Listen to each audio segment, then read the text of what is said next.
Alright, the second tool I use all the time, other than the eraser, is the Kneaded Eraser.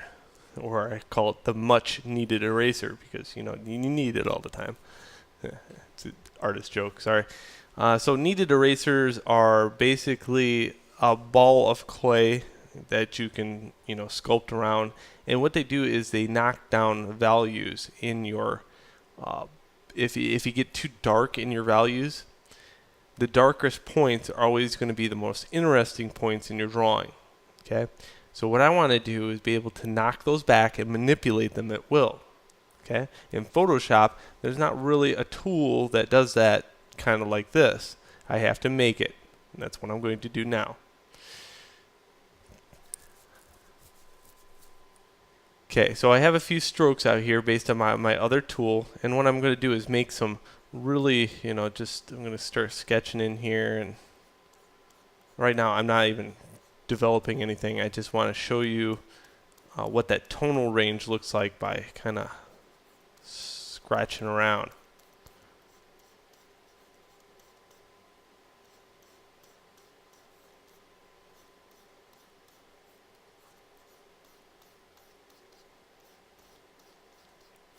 And this way I can deem this brush worthy too. You know, is it really the all end all,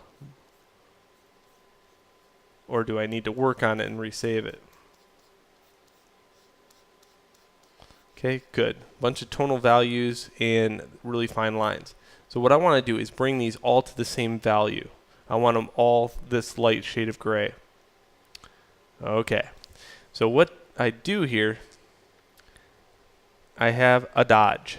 Okay, dodge needs to be set on shadows at a very low exposure ratio. I use 5. And this switch off, protected tones. Now the only bad thing is sometimes this doesn't get saved, so you always have to go to protected tones. Why would you do a protected tones? I have no idea. The brush is made to dodge, but that's just Photoshop's logic behind things. Now, what's nice about this is you can actually use any of the brushes with this. So for right now, a kneaded eraser, how it acts is kind of like a very flat thing, but I want it to have some kind of variance. So I might use like 300. Okay, and then I'll just lower this down. Okay, so let's try this out. What I want to do is kind of brush over the top of this a couple times.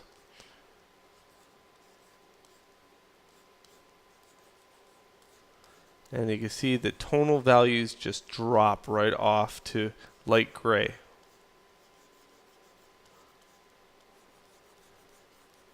And again, I always keep this at like maybe 5, maybe 7, depending on how fast I want to draw stuff.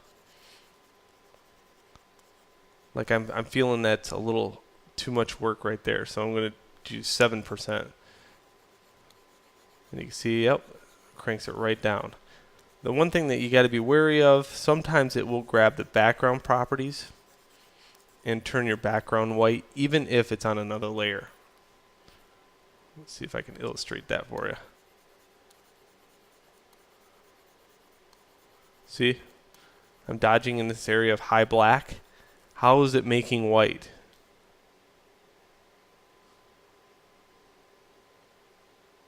Yeah, pretty cool, huh? So what it's doing is it's adding white paint to the situation just to compensate for that. Very happy with this kneaded eraser. So I'm going to add it to my tool presets.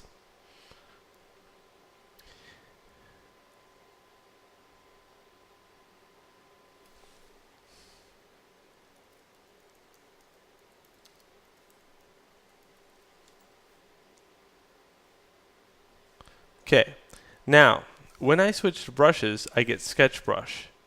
And when I switch to my other one, I get kneaded eraser. I want to see both. So I make sure I uncheck this. And I'm like, wow, there's a whole bunch of crap in here. Okay, so now it's cleanup time. Okay, I want my sketch brush and I want my kneaded eraser. So each one of these I'm going to have to manually drag into the trash to get rid of them.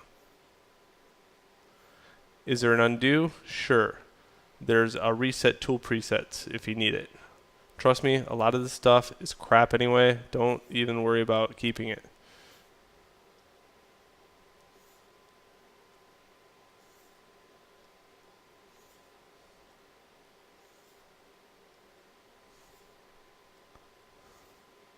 And now that we have two tools in here, I kind of want to go over how you save the actual tools themselves.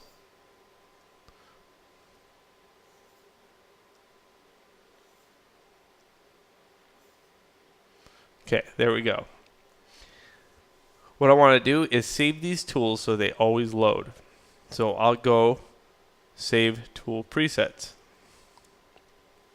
These go into Applications,